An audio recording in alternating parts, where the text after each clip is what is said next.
Abençoados, eleitos amados da graça de Deus, estamos de volta aí com mais um estudo, abençoados. Uma ótima tarde de quarta-feira aí para todos vocês, né? Vamos que vamos para mais um estudo aqui, né? O tema é preteristas versus futuristas. Quem está certo? Preteristas versus futuristas. Quem está certo? É o tema do nosso estudo aqui de hoje, amém? E, para vocês que estão me vendo pela primeira vez, eu sou o irmão André Palhares, sou aqui do estado do Rio de Janeiro, amém? Peço a vocês que estão me vendo a primeira vez, que ouça esse estudo até o final, amém?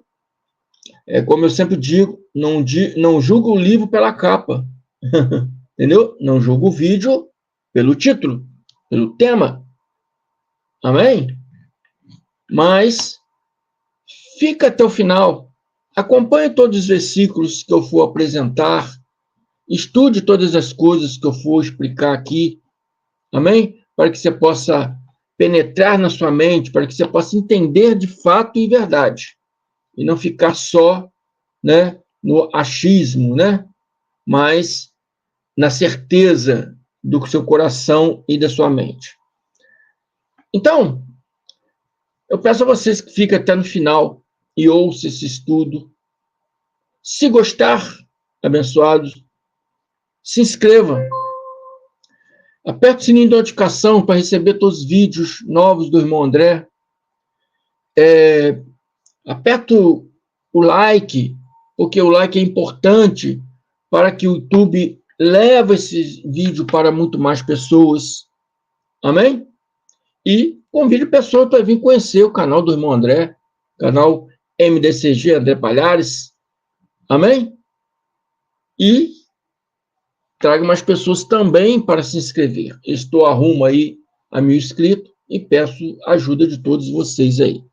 Vocês que me seguem na live, eu peço que vocês já vão tacando o dedinho no like.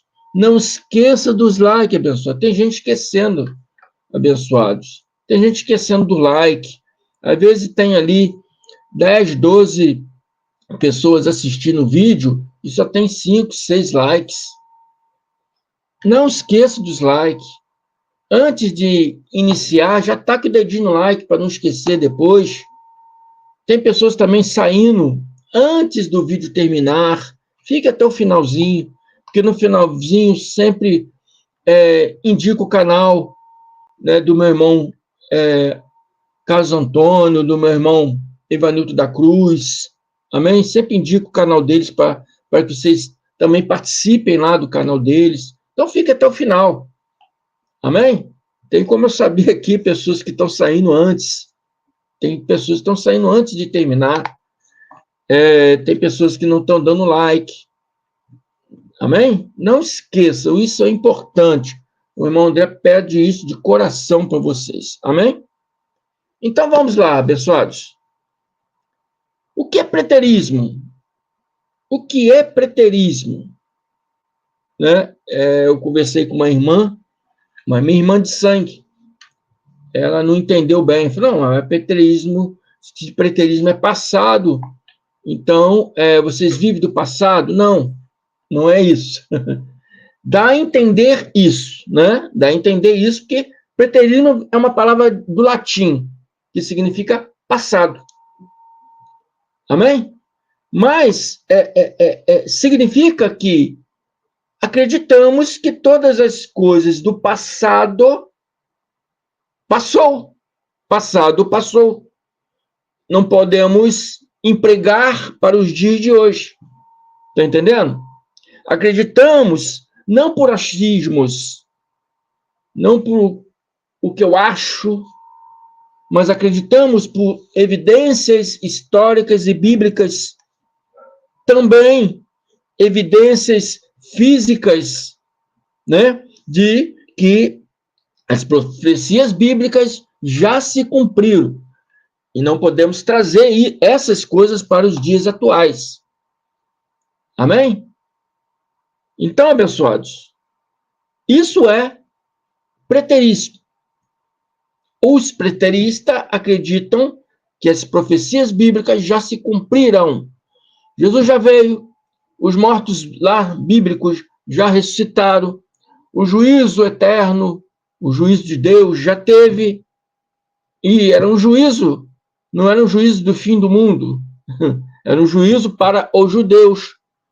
A Bíblia é clara e nos mostra todas essas coisas. E eu vou mostrar algumas evidências nesse estudo. Não saiam daí, tá? E o futurismo? O que é ser um futurista? Futurista evangélico. Nós somos preteristas cristãos, porque seguimos a graça de Deus numa visão, né, preterista. Nós somos cristãos, seguimos a graça de Deus numa visão preterista, acreditando que todas aquelas coisas bíblicas já se passaram, já se cumpriram. O que é o futurista? O futurista é o povo evangélico. Povo evangélico que é baseado, eles se baseiam na dispensacionalismo, nos dispensacionalismo. Quase que não sai aqui da minha boca. E esse dispensacionalismo afirma que a segunda vinda de Jesus Cristo, ou Cristo glorificado, ainda será para o futuro próximo a nós, ou próximo aos nossos filhos, aos nossos netos. Diferente do preterismo. O preterismo acredita que essas coisas já se cumpriram. O futurista, por que é futurismo? Porque pega as coisas lá do passado e emprega lá para o nosso futuro, um futuro próximo a nós, dos nossos filhos, dos nossos netos. Amém? E essa é a diferença entre os preteristas e os futuristas. Nós que pregamos a graças somos preteristas, temos uma visão preterista de que aquelas coisas eram lá para um povo de uma época lá do primeiro tempo para os judeus. E os futuristas, eles empregam essas coisas, traz essas coisas para nossos dias atuais. Amém? Envolvendo aí a vinda de Cristo, o arrebatamento da igreja, a grande tribulação, a batalha de Armagedon e o estabelecimento do reino milenar de Jesus na cidade de Jerusalém. Eu escrevi isso aqui porque um irmão, um dito pastor evangélico, me falou isso, né? Que Jesus ainda vai vir, ainda acontecerá o arrebatamento, a grande tribulação, a batalha de Armagedon e o estabelecimento milenar de Jesus na cidade de Jerusalém. Bom, o próprio Jesus falou, meu reino não é desse mundo. Como que ele vai estabelecer o seu reino milenar na cidade de Jerusalém? Jerusalém não fica no mundo? Ele disse que o reino dele não é no mundo. A vinda de Cristo já se deu, e o próprio Yahshua Jesus, ele fala sobre isso. Ele próprio mostra em figuras de linguagem, logicamente, que eles sempre falavam em figuras de linguagem, em parábolas.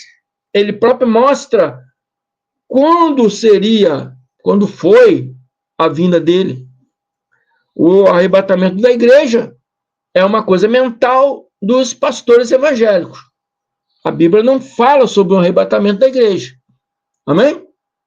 A Bíblia fala de um arrebatamento, né, das pessoas que morreram em espírito, que eram filhos de Deus, e que na vinda de Cristo, que foi em 70, o qual já veio, e eu expliquei que ele mesmo fala com as suas próprias palavras, dando dica de quando seria, confirmado também lá pelo profeta Daniel.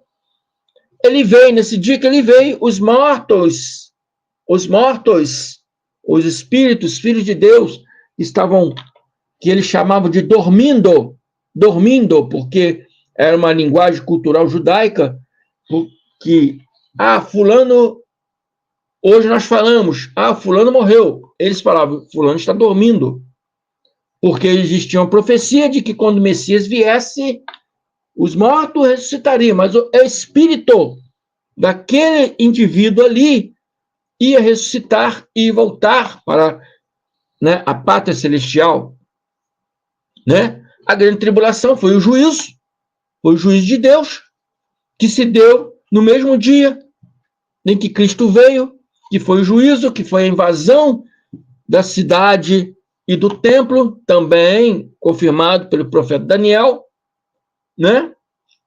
E outros profetas falaram, abençoado. Eu falo Daniel porque Jesus indicou Daniel e disse: quem ler, entenda. A batalha do Armagedon é o mesmo juízo, é o mesmo juízo. E o estabelecimento do reino milenar de Jesus na cidade de Jerusalém é mais um conhecimento da cabeça desses pastores religiosos. Porque se ele próprio diz que o reino dele não é desse mundo, então não é para ser estabelecido na cidade de Jerusalém, porque a cidade de Jerusalém está no mundo. Bom, está certo? Então, os evangélicos futuristas, que acreditam que essas coisas ainda irão acontecer, né? Sempre debatem com nós, cristãos preteristas. Porque o entendimento deles não bate com o nosso entendimento. Porque nós que pregamos a graça na visão preterista, né? O preterismo completo, como diz meu irmão André Pimentel, nós acreditamos e hoje eu estou com a garganta um pouco rouca. Nós acreditamos e respeitamos a Bíblia, né? Tanto o Evangelho como a história. Respeitamos essa história, o Evangelho, respeitamos fielmente. Não fazemos machismo daquilo que não compreendemos. Se você ler a Bíblia no seu contexto histórico, você vai entender perfeitamente para quando, para que época, para que povo. E assim que fazemos com essa visão preterista empregada na graça de Deus. Por isso conseguimos entender as coisas com mais clareza do que os evangélicos futuristas.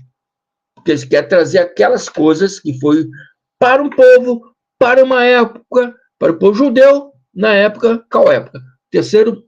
O primeiro século. Eles querem trazer aquelas coisas para empregar no futuro próximo a nós. Amém? E não vai dar certo. Isso não vai dar certo. Né? Que o próprio Jesus falou que muitos não morreriam até que ele viesse na sua segunda vinda, na sua segunda parousa, muitos não morreriam. E aqueles homens ali que estavam com ele e que ele disse que muitos não morreriam, que é desses homens? Morreram, abençoado. Nenhum homem pode viver aí 2000 anos. E tem 2000 anos que ele falou isso aí. Mais correto, 954 anos. Entendeu? Nenhum homem pode viver tanto tempo assim. Amém? Então, é mais uma prova de que os futuristas evangélicos sempre andam em contramão com o conhecimento lógico, racional da Bíblia. Amém? Vou molhar a garganta aqui. Vou mostrar para vocês aqui.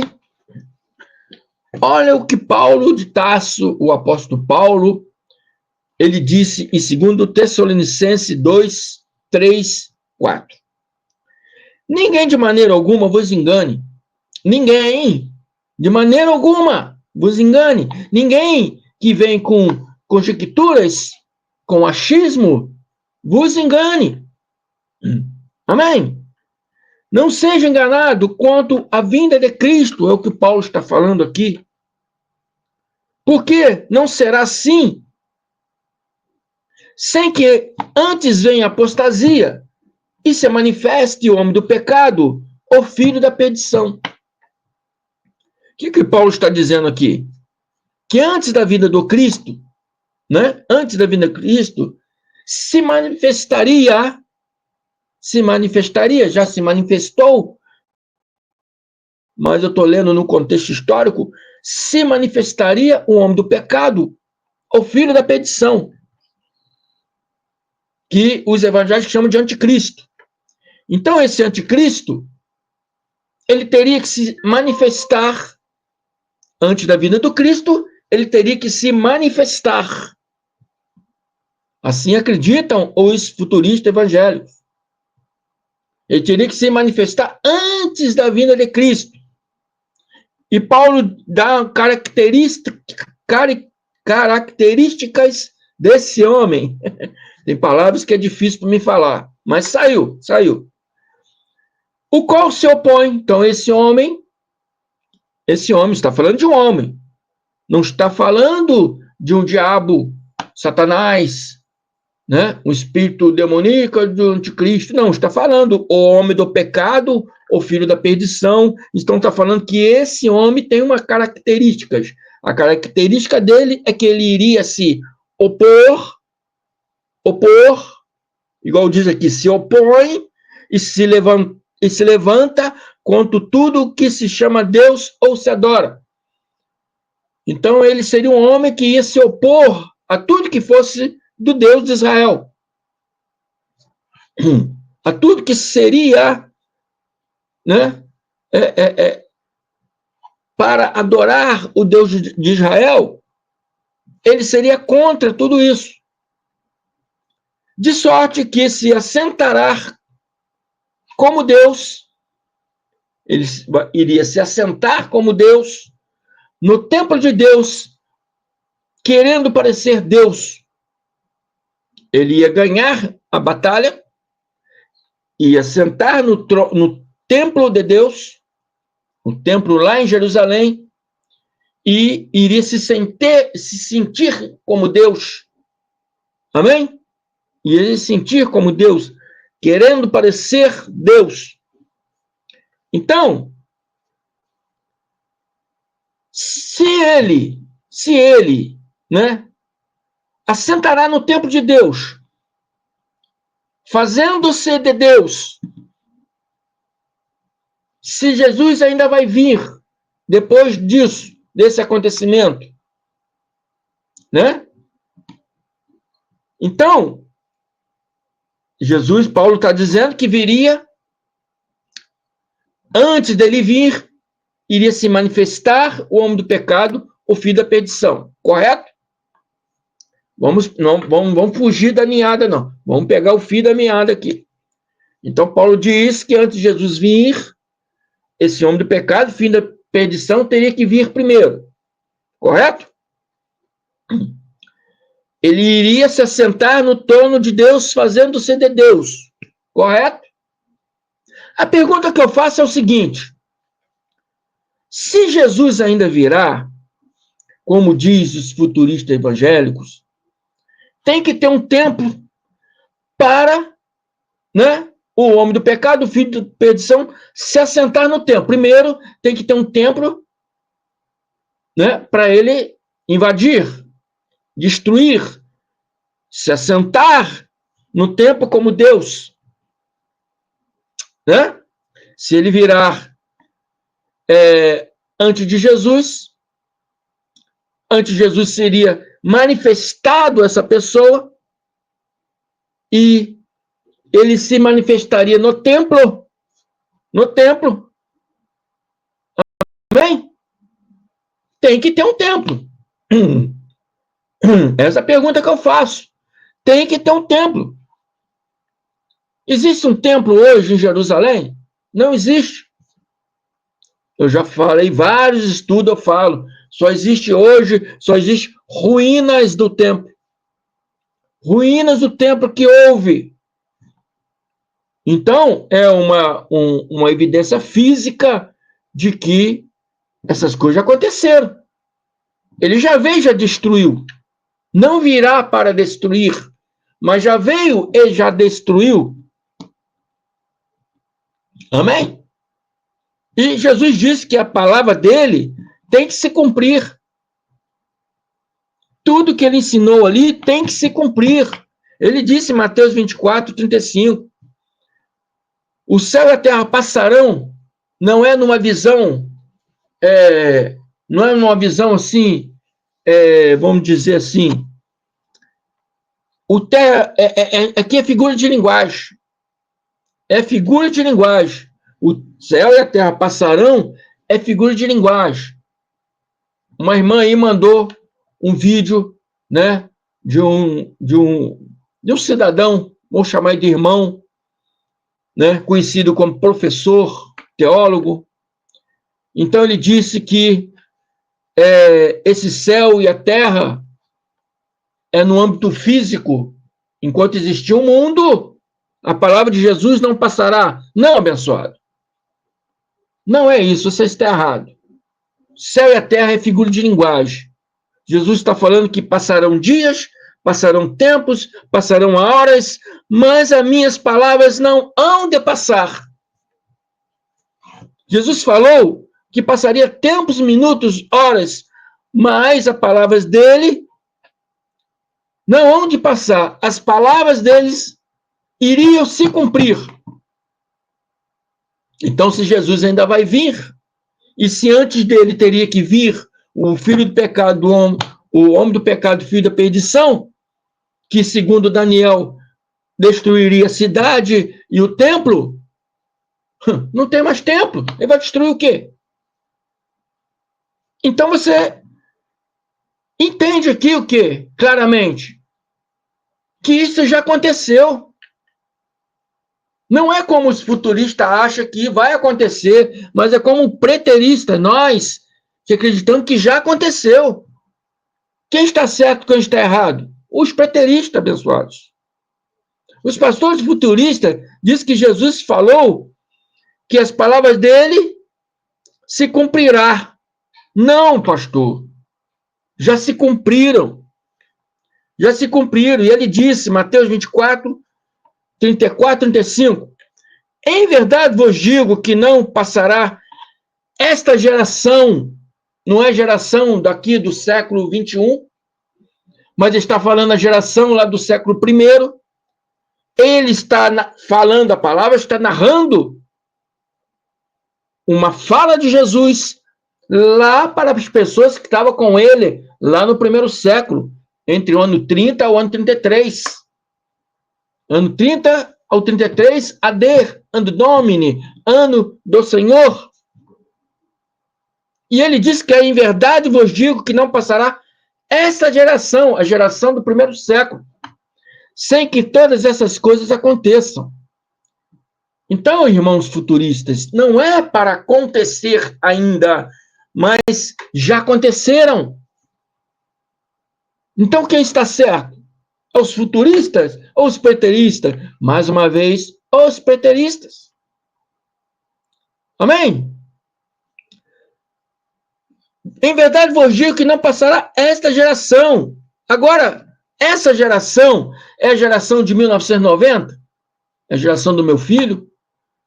A geração de 2000? A geração agora de 2024? Jesus falou da geração do 1º século, abençoados. Com as pessoas que estavam com ele lá no 1º século. E afirma, né, que o céu e a terra passarão, quer dizer, aqueles dias passarão, mas as minhas palavras hão de cumprir. Jesus estava falando, vamos supor que ele estava falando no ano 30. 40, 50, 60, 70. Faltaria o quê? 40 anos. Então passaria dias, passaria anos, passaria céus e terras.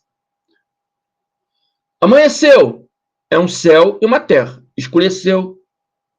Amanheceu, é um céu e uma terra. Escureceu. Está entendendo? O céu e a terra passarão.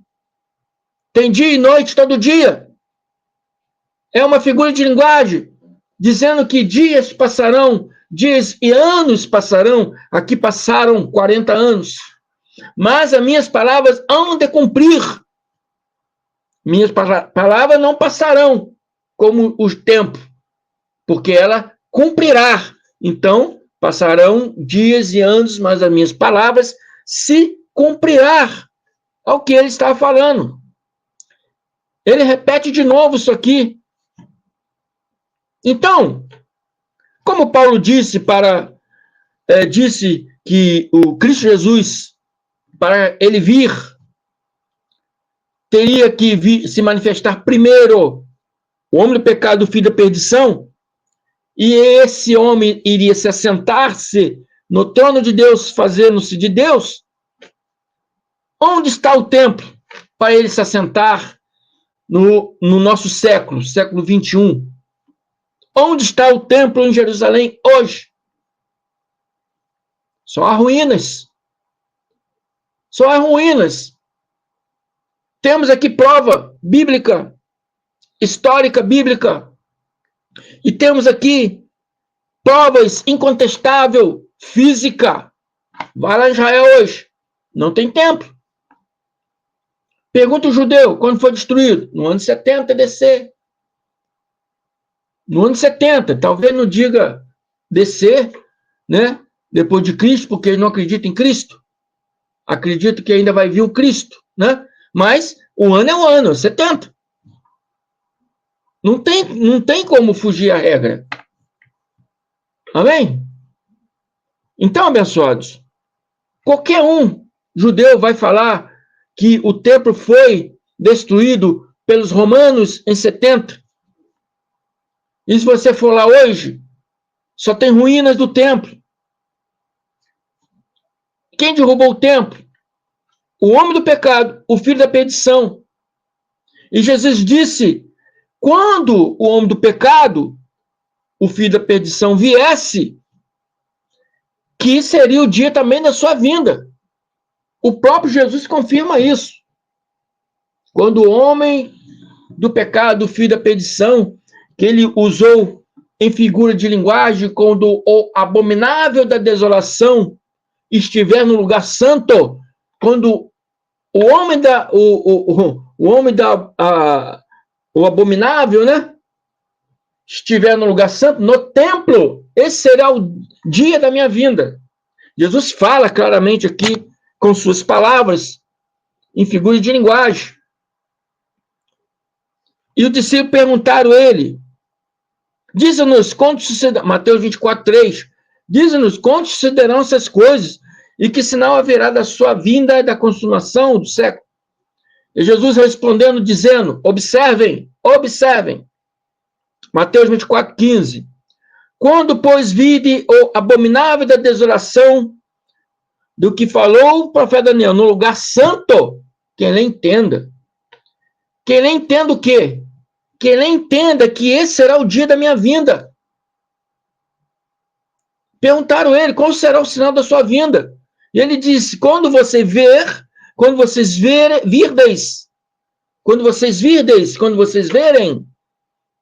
o abominável, que se refere a um homem da desolação, que é o que Paulo chama de o homem do pecado, o filho da perdição, e Daniel aqui vai chamar ele de príncipe.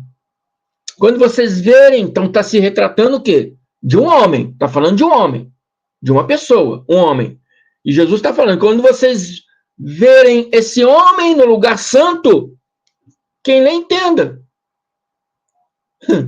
Quem lhe entenda que esse dia será o dia da minha vinda. Quem ler Daniel, entenda. Então, Daniel vem e diz aqui, Daniel 9, 26, depois de 62 semanas, será morto ungido e já não estará. Depois do templo ser construído, o ungido viria e seria morto, ungido, o Cristo. Jesus Cristo. Jesus viria, Jesus seria morto.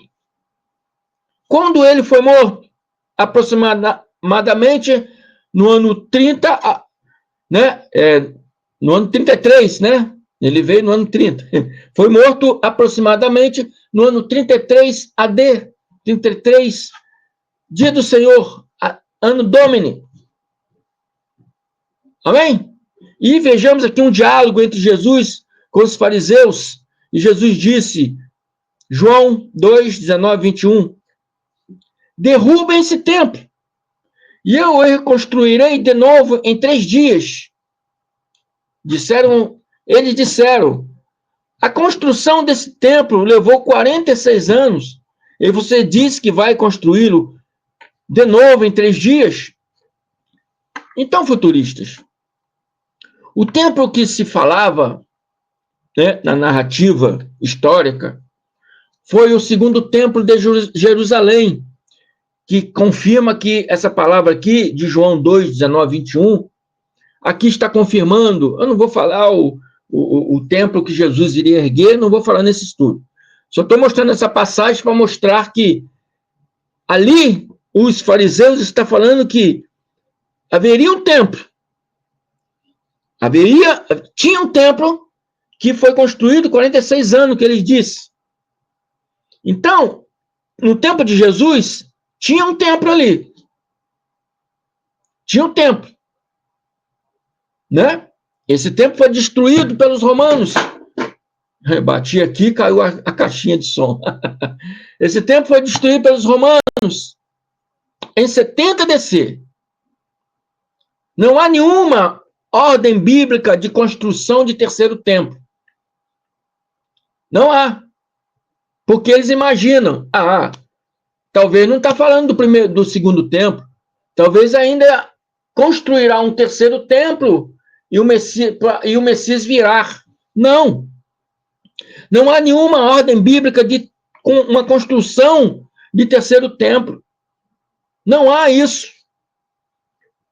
Se refere ao templo que foi destruído, ao segundo templo, que foi destruído, ao templo chamado Templo de Herodes, ou Templo de Zorobabel. Ele foi destruído pelo homem do pecado, pelo filho da perdição, como disse Paulo. Ou abominável, como disse Jesus. O príncipe de um povo, como disse Daniel. Todos eles afirmam a história do episódio ocorrido em 70 DC. Vejamos Daniel 9, 26. Depois de 62 semanas, será morto ungido e já não estará. 72 semanas, não vou fazer conta aqui, está se referindo aqui desde quando foi dado o decreto para a reconstrução do templo até a construção do templo. Depois da construção do templo, o ungido será morto. Jesus seria morto. E o povo de um príncipe que há de vir, já veio, destruirá a cidade e o santuário. O santuário aqui é o templo de Jerusalém. Templo que não existe hoje. Então ele não virá para destruir. Ele já veio, ele já destruiu. Contestar uma coisa dessa, clara como essa, é porque realmente não quer largar o osso do sistema religioso. Que é impossível um doutor, como vocês se chamam de doutores, gostam de ser chamados de doutores, não entender uma coisa clara como essa. Amém? Não precisa ter estudo para entender uma coisa clara como essa. Não precisa ser doutor. Não precisa ter teólogo, bacharel. Não precisa ser professor de nada para entender uma coisa clara como essa.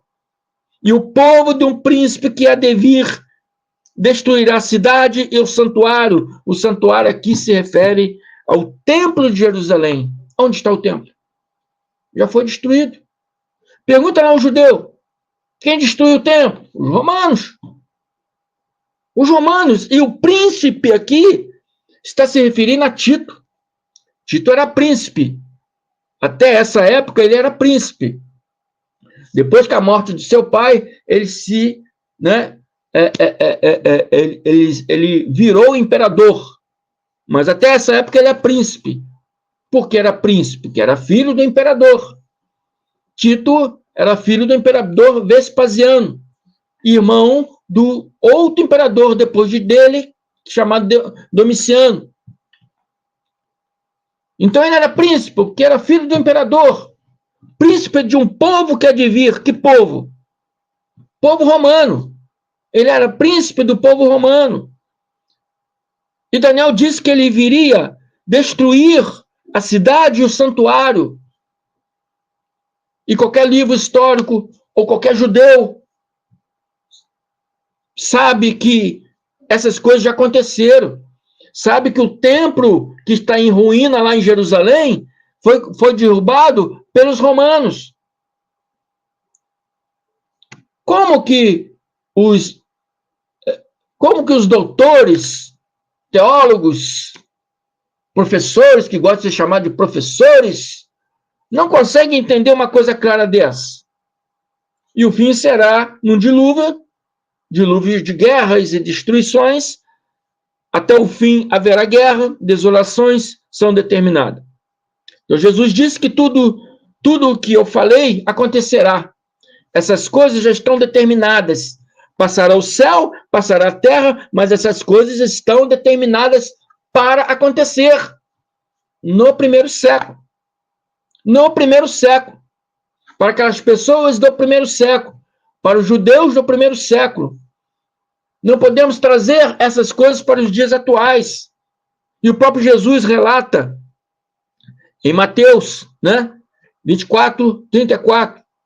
Em verdade vos digo, é Jesus falando, relatado por Mateus, mas quem está falando é Jesus. Ou Jesus mentiu? Em verdade vos digo que não passará esta geração do primeiro século. Ele está falando para as pessoas que estavam ouvindo ele lá no primeiro século. Não passará esta geração sem que todas essas coisas aconteçam. São coisas que seriam determinadas na geração do primeiro século, e não no nosso século, futuristas. E não é no século vindouro, dos nossos filhos, dos nossos netos. São coisas determinadas, coisas que aconteceram naquele século, século I. Amém?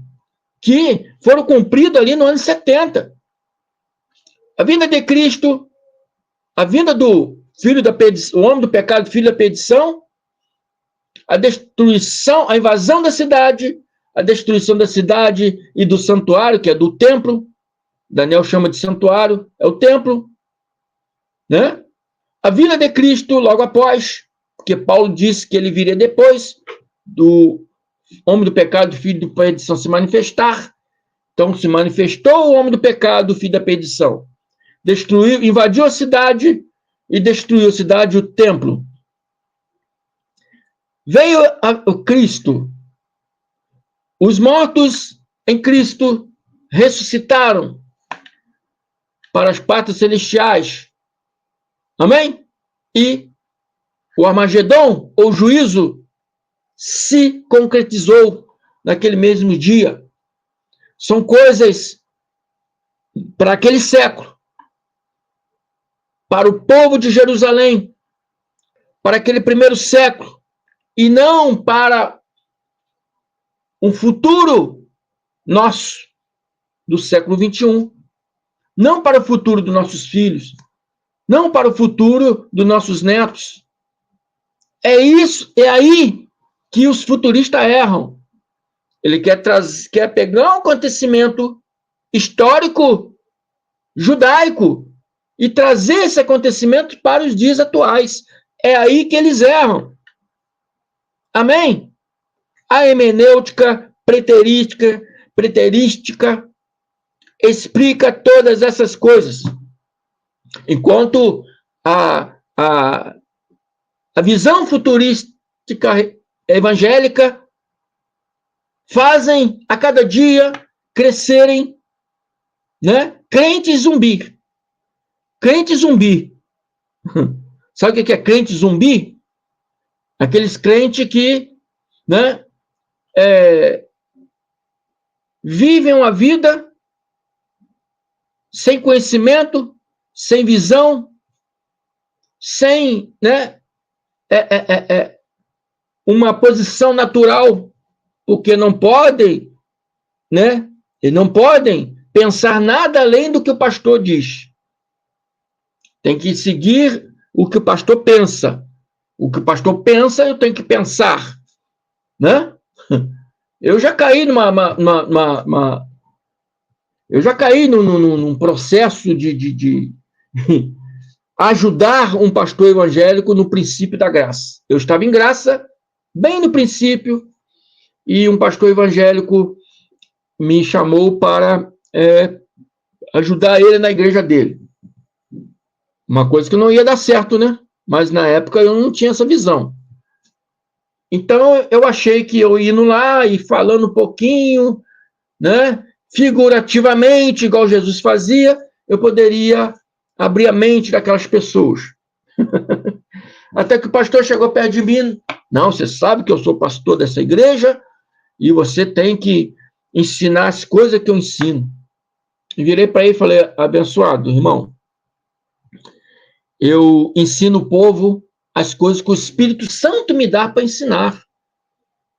Eu não posso ensinar o que o senhor ensina. Eu não posso ensinar o mesmo pensamento que o senhor tem.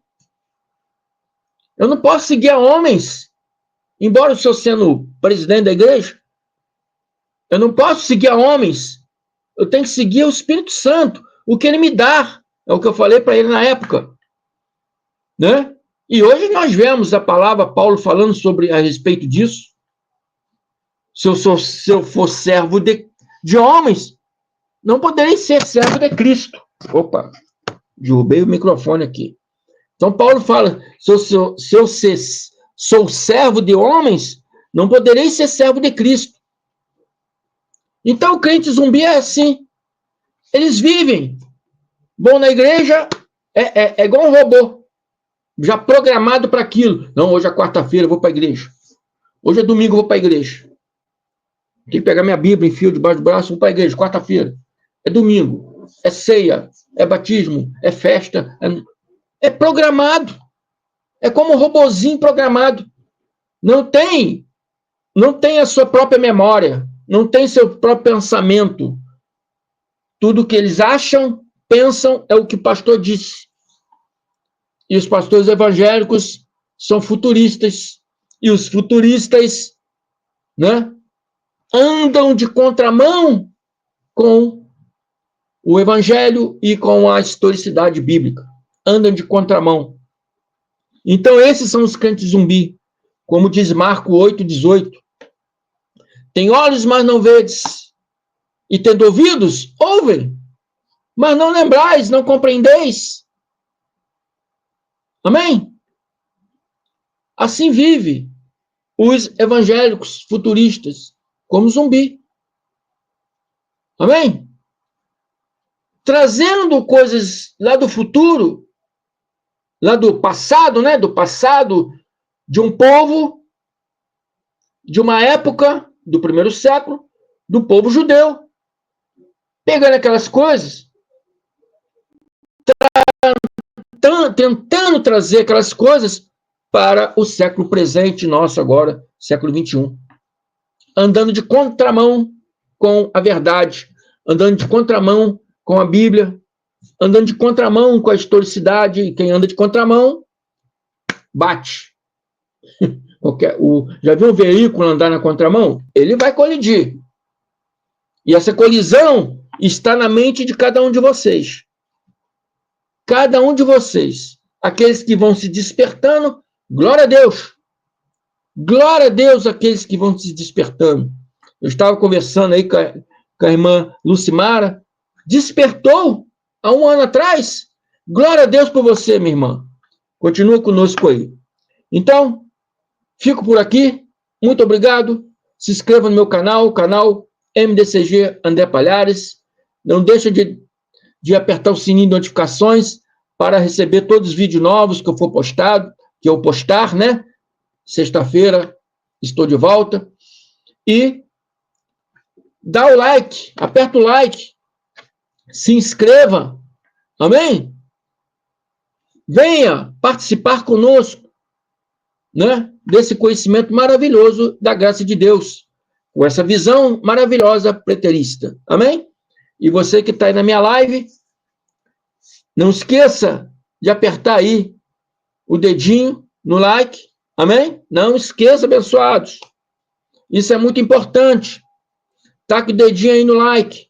É importante para que o YouTube possa recomendar esses vídeos para mais pessoas. Eu peço isso apenas para ajudar mais pessoas a receber o que você está recebendo. Financeiramente, não estou ganhando nada com isso. Amém? Se inscreva também no canal do meu irmão Carlos Antônio Gomes, canal Democracia Espiritual, e do meu irmão Evanilton da Cruz, canal Guerreiro da Fé. Amém? Fico por aqui. Uma tarde de quarta-feira abençoada para todos vocês. Muito obrigado. Graça e paz.